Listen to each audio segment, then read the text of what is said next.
When illustrating faith, Paul used a shield as an example. There were two kinds of shields in his day, the Roman shield and the Greek hoplite.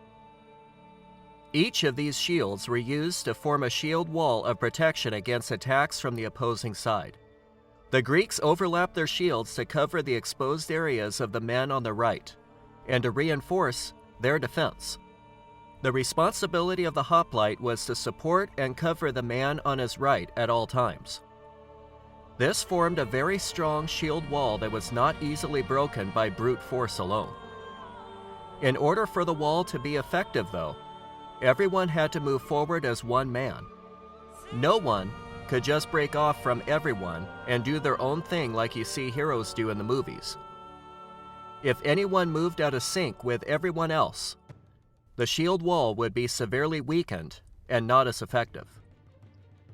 The Romans had an equally effective shield wall of their own, though they did not overlap their shields unless they needed the tortes formation to protect against incoming missiles.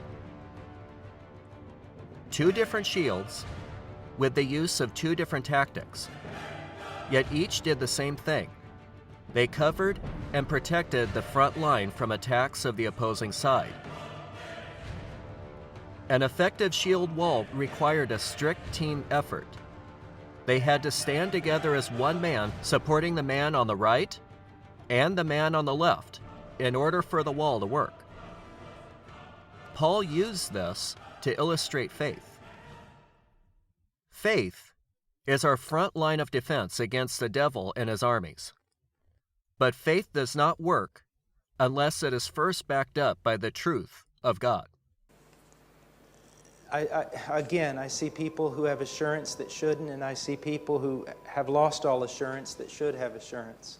You are not saved because your repentance and faith are perfect. You're saved because the work of Christ is perfect, and you're clinging to that in your frailty and your helplessness.